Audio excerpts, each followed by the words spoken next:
Hey guys, it's me, Miss Norris, and today I have a fun fairy tale to share with you. The fairy tale is the story The Three Wishes. The Three Wishes was originally written in 1697 by Charles Perrault, and this version was put out by the Tormont Publishing Company in 1991. If you're ready to hear the story of the Three Wishes, I'm ready to share it with you. Here we go.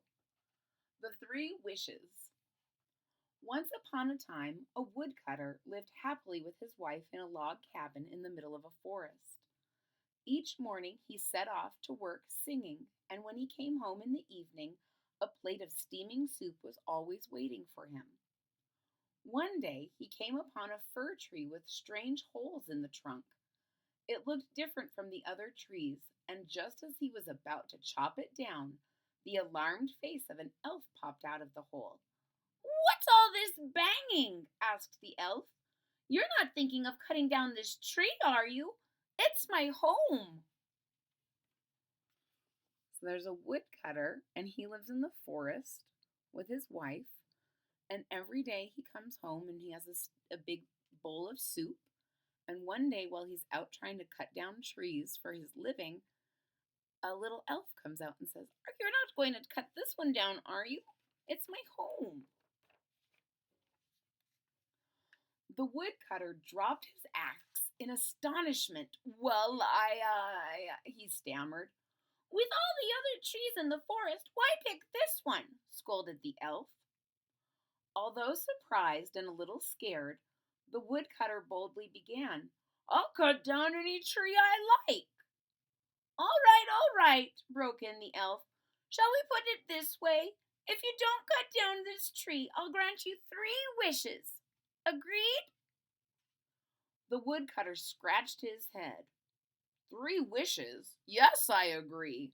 And he began to hack at another tree. As he worked, he kept thinking about the magic wishes. "I'll see what my wife thinks," he muttered. The woodcutter's wife was busily cleaning a pot outside the house when her husband arrived. Grabbing her around the waist, he twirled her in delight.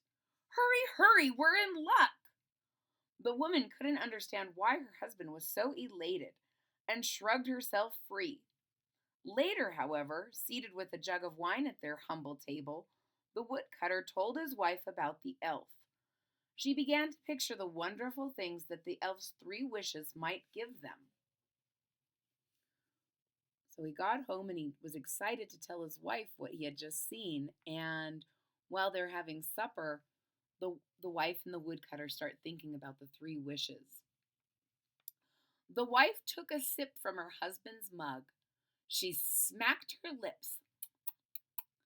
"I wish I had a string of sausages as well."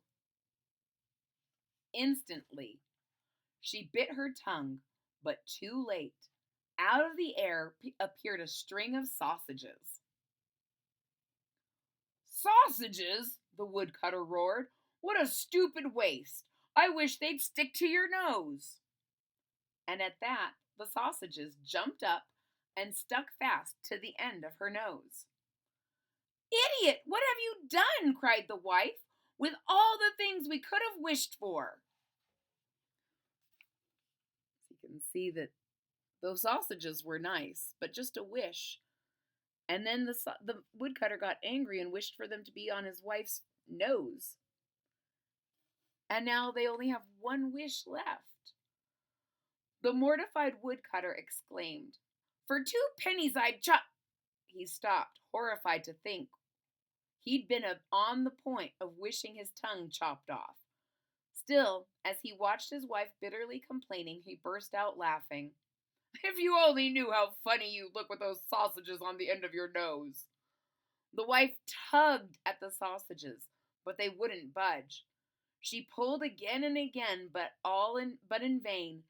The sausages were firmly attached to her nose. "They'll be here for the rest of my life," she wailed. "Let me try," said the woodcutter, feeling sorry for his wife, while wondering how he could ever put up with a woman with such an awkward nose. So now she's beginning to feel sad. These are going to be here for the rest of my life, and everyone and the wife and her husband are both trying to get them off, and it's not working out very well. Grasping the string of sausages, he tugged with all his might, but he simply pulled his wife over on top of him. The pair sat on the floor, gazing sadly at each other. What shall we do now? They said, each thinking the same thing. There's only one thing we can do, said the woodcutter's wife, timidly. Yes, I'm afraid so, her husband sighed, remembering their dreams, and he bravely wished the third and last wish. I wish the sausages would leave my wife's nose. And they did. Instantly, husband and wife hugged each other tearfully. Maybe we'll be poor, they said, but we'll be happy. We'll be happy again. The end. Ladies and gentlemen, I hope you really enjoyed the fairy tale, The Three Wishes. If you did, please hit that thumbs up button at the bottom of the page. If you're already a subscriber, thank you so much for your support. It really means a lot to me. If you're not a subscriber yet, please click that subscribe button down at the bottom of the page. And don't forget to click the bell so that you're notified when there's new content. I hope to see you all again real soon. And I hope you wonder what you might wish for if you were granted 3 wishes. I'll see you next time. Bye-bye.